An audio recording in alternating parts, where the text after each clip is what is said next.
Yo, what up? What up? It's Matt here on Just for Fun.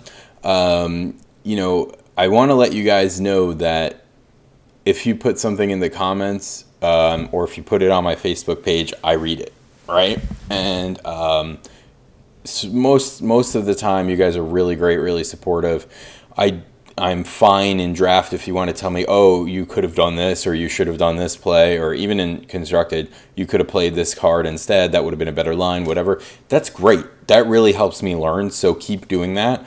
Also, if you just want to say, hey, this is great, or hey, I took this to F&M, it was a lot of fun, or oh my God, that was hilarious when we did this, or whatever, it makes my day. It really does, getting those notifications. So thanks. Big up to anybody who posts deck lists or requests for decks. Big up. So if you want to see a deck and it's within reason, right? Like, I'm not going to build a vintage deck. I'm just not. I'm not going to build a deck that requires multiple 10 plus ticket cards most of the time, unless it's something I want for my collection anyway, and then I'll make an excuse. But within reason, I will make the deck. I will try to make something. So if you want to post a specific list, do it on facebook.com/JFFLQ. That's the best way for me to see it. And if you want to suggest just a type, a theme, a combo or something, you can do that on the Facebook or, anywhere in the comments section here on YouTube, whatever is easier for you. So that said, shout out Zane Walker. Zane, let me find his comment to show you. Okay, so Zane was watching the Tribal series Modern Cats, which is pretty hilarious and way better deck than I thought it would be. And he said, "You're always playing the Tribal decks I search for. Awesome." So good. I'm glad that somebody appreciates my work. So thank you. If you haven't done, if you haven't done demons yet. Oh, wait. Let's start from the beginning. Great. Name me a tribe and I'll build one for you. So he said demons. So I said, okay. I got 3 ideas for demons. So you know what I did? I built 3 demon decks. I did that for you, Zane Walker. And it was awesome. And they came out really great and they're hilarious. And I'm going to play with all of them. In the comments section, please put whichever one you like the best. Because I'm probably just going to do like 2 matches with each one for now. And if anybody really likes one of them, I will do like a full set with it. So you tell me which one is the best. Let's do the deck techs here. So the first one, I decided this is just a mid-range demon tribal deck. Okay, I called it Bad Demon Tribal because I thought it was going to be bad. It's not terrible. It's like a Jundi kind of thing. It's not perfect. I could probably tweak the numbers of things a little bit, maybe incorporate more green. But I wanted to just put like what I think of are some of the best demon cards in Modern. So we have 4 Rakshasa Death Dealer, which is the only playable 2-drop demon. And it's a really strong card. You might remember it from such hits as Standard. It's pretty strong. You can pump it. You can keep it alive. Strangely, for a demon, it does not have a drawback. So big thing about demons in Magic is most of them are having a drawback. They're like the devil. You're making a deal with the devil in order to get this powerful creature, right? So Herald of Torment, 3 mana, 3/3 flying is pretty ahead of curve, right? In most cases. And the ability to, pick up Death Dealer off the ground and smash your opponent with it, also pretty powerful. Leaving behind the 3/3 when it dies. So what's the drawback? Well, at the beginning of your upkeep, you lose 1 life. All right, demon drawback. Desecration Demon, you might remember this from a Mono Black Devotion kicking the crap out of you for like a whole season of Standard where you just wanted to cry if you were a brewer because there wasn't really much you could do. So 4 mana, 6/6 flying, that's a hell of a rate, right? Very strong. At the beginning of each combat, any opponent may sack a creature to tap it. So the tap, though, pays its price back to the demon. So the flavor of this is really cool. It's like, all right, you can feed it to hold it off, but it's just going to grow bigger, hungrier, and more powerful, right? So pretty cool. Blood Gift Demon is a 5/4 flying Phyrexian Arena. This card is insane. I don't know why this card is not a thing. It's really, really good. I mean, yes, it dies to removal, right? Not to Doomblade, not to Lightning Bolt. You know, just to Path, right? Path, maybe go for the throw. There aren't that many cards that people. It doesn't die to Abrupt Decay. There are very few things that people are actively playing that this dies to. So Path is really the big problem for it. But I mean, this makes it so you're drawing 2 cards every turn, and you got a 5/4 flying in play that they got to deal with. And you know what? You can actually, if your opponent is at 1, you can kill them with the trigger because it's target player. So I think that's hilarious too. And Tombstalker, you know, 5/5, another 5/5 flyer, another big flying creature. With Delve, it's 8 mana, but we all know that with Delve, that doesn't mean that it's 8 mana. And we've got a bunch of. I'm playing. Let's see, 10 fetch lands. So to try to power up the Tombstalker, make it cheaper. Also got some cheap interactive spells here to get it out sooner. So Inquisition, Thoughtseize, 2/2 split, just as a good way to prevent problem cards. Abrupt Decay is just good catch-all removal. Victim of Night is a good 2 mana instant speed removal spell. Murderous Cut. Before I had more of these, but they were kind of taking away too many cards for the Tombstalker. I think this is an underplayed card. Same with Hero's Downfall. Good way to deal with creature or planeswalker. And Force Sign in Bloods, because I think that's very on theme as a way to draw cards. I mean, we could play Read the Bones or something, but Sign in Blood, first of all, it's cheaper. Second of all, you know, it's fitting. A demon would make you Sign in Blood, wouldn't they? So this is Bad Demon Tribal. I'll play a couple games with this. You'll get to see that. Let me move on to the next deck.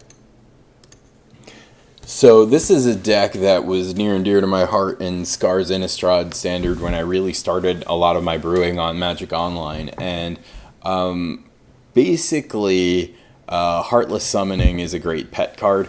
This is almost exactly a deck I was playing in Standard at the time. There are some notable exceptions, basically this column, but pretty much the rest of it was how I was playing it in Standard.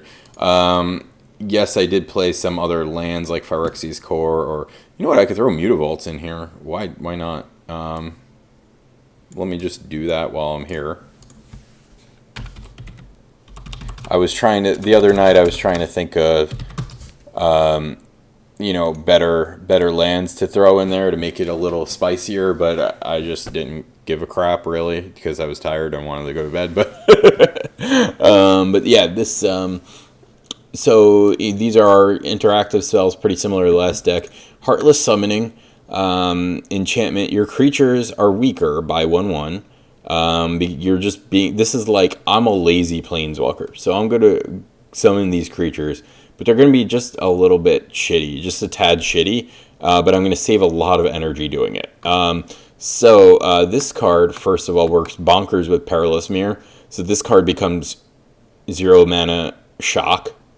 With Heartless Summoning in play, or you know, having it on board and then casting it gives you a shock, which is cool. So that's why that card's in there. Automaton works really great with Heartless Summoning because it still comes into play as a 1/1. It becomes a 1/1 Lord for 1, right? Like traditionally in Magic, Lords are 3 mana 2/2 creatures that pump a type, right? So 1 mana 1/1 that pumps a type seems really ahead of curve, right? Really strong. And that kind of negates the downside of this for your other creatures. Solemn as a 2 mana 1/1, right? That ramps you a land, and when it dies you draw a card. That's insane. Like that card would be so insane. You would play that in every deck, right? And also, weakening it with Heartless Summoning, you don't really care because if it dies, you draw a card anyway, right? So this is kind of our curve. So it becomes like a 1 mana dude, a 2 mana dude, Blood Gift Demon as a 3-mana 4/3 flying Phyrexian Arena is even more insane. And Runescar Demon basically becomes a great big Squadron Hawk. So 5 mana for a 5/5 flyer that grabs you another 5/5 flyer, and you can chain them, or you can grab a removal spell to get rid of whatever's causing you a problem. So there are other ways to go with this deck. I just decided to stick with the demon theme here. There's lots of Heartless Summoning decks out there. This is a Brewer's Paradise. This card changes the rules of the game. A lot of fun, a lot of fun.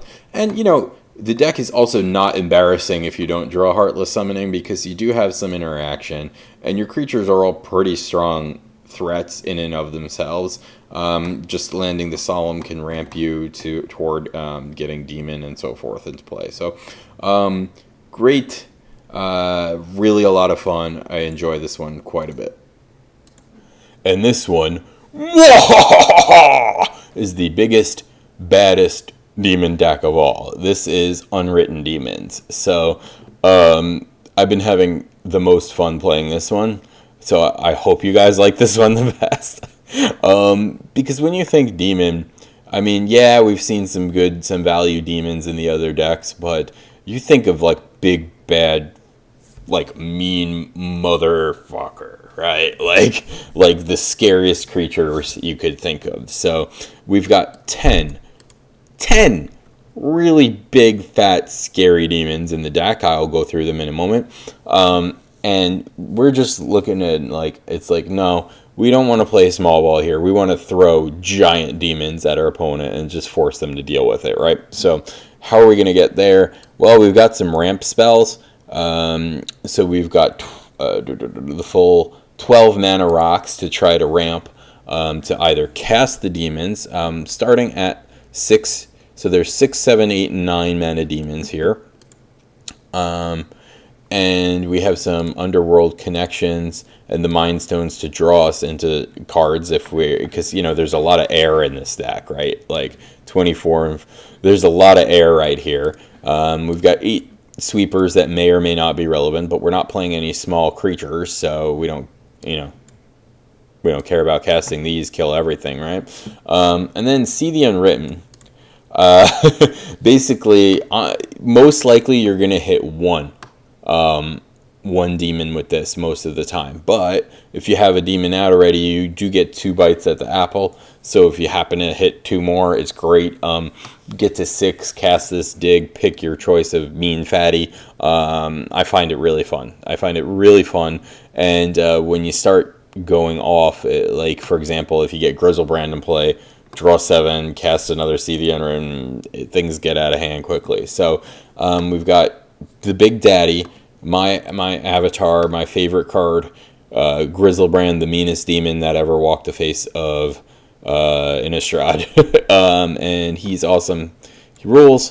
Pestilence Demon, throwback to one of my favorite cards from the early days, the enchantment Pestilence, which had 1 mana activate, deal 1 damage to each creature and player. He's a 7/6 flying, hard thing to deal with. Demon of Death's Gate. Look at this thing. It's like Demon Eldrazi. Like, I mean, this is a scary, nightmarish card. He's ripped. He costs 9. He's a 9/9 flying trample. You could technically use the ability. You probably wouldn't, except if you're already cast Aberrant Overlord and you've got a bunch of tokens in play. Other than that, I can't really see using the ability. But 9/9 flying trample is quite a challenge to deal with. So, Kothafed, the demon who made the deal with Liliana, 6/6 flyer. And when your opponent starts chump blocking, which hit, you get to draw some cards. So, awesome. Nephrox, this guy never really got the play he deserved because he was like an intro pack rare. So people are like, oh, it's got to be shitty. It's an intro pack rare. No, it's a 6 mana. He attacks as a 6/6 flyer on his own or 5/5 in a group. And when he attacks on his own, he edicts your opponent. That's strong, right? Like, this is quite a thing to deal with. So I like it. Obnix, this card is completely ridiculous when you're playing in the deck. Like, I've gone off hard with this. The very first game I played with this, I had this up to like a 12-12 because of, you know, these cards here and opponent chump blocking and stuff like that. And then if your opponent wants to try to like tutor somehow to get rid of it, like with Eldritch Evolution, or what's it called, Court of Calling, or, you know, whatever, they're gonna have a bad time. They're gonna lose 10 life. If they want to fetch, they're like, this is gonna completely shut off their fetch lands. Like, this is really strong. Reaper from the Abyss, strong ability, 6 mana, 6 is flying, decent rate. And, you know, pretty easy for the Morbid to trigger, given the rest of the deck. Lord of the Void, this is pretty hilarious. You get to bash them with the 7/7 flying, start taking over their creatures. Runescar Demon finds you whatever it is you want. Most likely See the Unwritten, or like, you know, Black Sun Zenith, something like that, you know. But, you know, it goes off pretty hard, pretty cool card. And Aberrant Overlord, a lot of black mana symbols on these other big guys. So if you, like, one game I saw the Unwritten into Overlord and another dude and made just a crap load of tokens. It was enough for our opponent to concede. Let me pause it. Okay, so those are the 3 demon decks I came up with rather quickly at work on Wednesday or Thursday. And I've been having fun playing with them in the Just for Fun room. I hope you have fun watching, and let me know which one you want to see the most videos of. But I'm going to put at least one of each. So, thanks. Peace.